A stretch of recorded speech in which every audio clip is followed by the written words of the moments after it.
Afternoon Live. Emotional and psychological abuse can happen in any type of relationship and can have a devastating impact on its victims. Joining us now with what signs to look for, we welcome back trauma-informed coach and best-selling author of Return to You, Sharon Kaiser. Thanks for being here. Hi, I'm so happy to be back. Shannon, I called you Sharon. It happens a lot. It's really hot. We keep talking about how hot it is. We're losing our marbles a little bit. It's all good. This is a great topic because a lot of people are only beginning to discover and understand what emotional abuse even looks like. You know, and that's exactly it. It's like physical abuse, and there's a lot of other abuse where you can see, and emotional abuse, it's so silent sometimes, and it's insidious. It happens kind of subtly, and that's why a lot of times even other people who may even know the abuser and they don't see it, but the person it's happening to, it really gets into the psychology. There's been recent studies, even one that was just done in March, that talks about emotional abuse and how it's like psychologically, how it really affects people, and how it really changes the psychology and the brain structure because it makes people feel like they're worthless. It actually changes how they see the world, and it's just as damaging as other abuse. So I'm glad we're talking about it today. Yeah, you carry it forward and it can affect the rest of your life. So let's talk about some warning signs to look for, things like invalidating.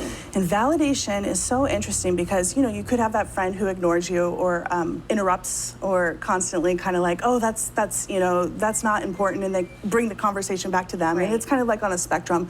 But what we're talking about is like emotional abuse. And there are people who are master manipulators who use this as a control tactic. And I think that's really what we want to kind of look at is invalidation is where they deny your feelings or they deny you even exist, or it kind of goes into the range of a kind of pushing aside your opinion, your right to even be in the same space sometimes. And it leads into different manipulation tactics such as even silent treatment, blaming you, and it kind of is this, again, very insidious, and it's very controlling. Yeah. And gaslighting too. I mean, that's something we're learning more about. And it's kind of scary how much it can affect your own brain and you start to believe the other person. It's exactly true. And you know, gaslighting is another term that I think a lot of people are starting to hear more of now too. Gaslighting is this kind of denial of reality. Oh, I didn't say that. Or, oh, you know, you maybe bring something to the attention of someone that kind of hurt my feelings when you said that the other day, and they completely deny it, or they blame shift and they turn it back on you. And this can really, again, if somebody's coming to you and bringing something that's important to, you know, we have empathy, we have a heart, we're trying to build a strong connection with someone. We're coming to it from a healthy position and someone completely denies that. We start to question ourselves. A healthy person is going to be like, well, maybe it was me. And that's actually what an abuser tries to do. They want to bring the control back to them. They want to kind of blame shift. And that's what we want to look at. And I think that's important too, is to start to look at your relationship. If somebody is trying to control versus connect, then that's actually an abusive behavior. Okay, that all comes down to, it's as simple as that. You just have to be able to recognize it. Yeah, exactly. And you kind of mentioned that cold shoulder, silent treatment, but that withholding behavior can be really painful. It's so painful, especially when you want to make things better or you're trying to understand. You start to get in your head, and the abuser often knows this. They will go into a kind of silent treatment on purpose. They disappear for hours or days at a time even. And this is an abusive tactic. They do this to kind of play with that dynamic of staying in control, and you will ruminate, right? And you're thinking, what did I do? And often they will use this as a tactic to come, you know, you come crawling back and all is forgiven.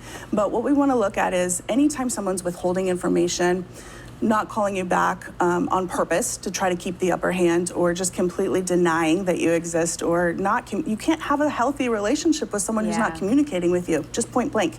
You can't be in a relationship with anyone, and we're not just talking like romantic relationships. This is friendships, this is a boss, this is coworkers, this is all dynamics. All relationships require reciprocity. They require, you know, when we say we want to be in a healthy relationship, when you say I want to be your friend or your romantic partner, you're agreeing to kind of come together and say, I'm looking forward to connecting with you, not controlling. But if somebody's controlling, that's abusive.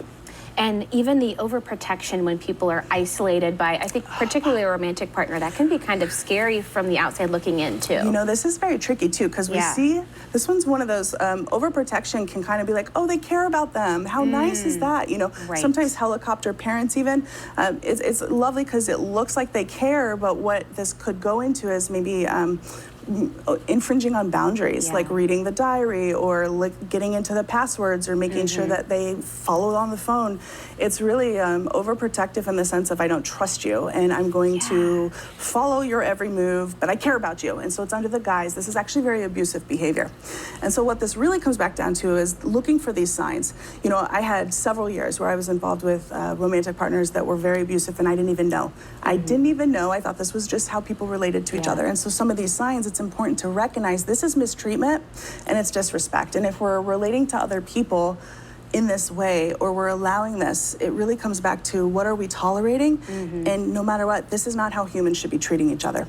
And we really want to start to look at what are we allowing, but also it's taught behavior. Sometimes in the families we grow up, we sacrifice ourselves to make everyone else happy. And so it comes back down to self-love and learning to love yourself and respecting yourself. And when you do that, you start to hold other people accountable and put up boundaries. And when you do that, you start to have healthier relationships. So many people can relate to you, not even realizing that something was wrong and just living through it and going, well, this is normal. But we're going to do better. We will do better, and it's conversations like this, and it's also having community and talking to other people who have gone through it is really important. There you go. Well, thank you so much for sharing with us. Yeah, it's been great to be here again. Thanks. You, of course. Shannon's book again.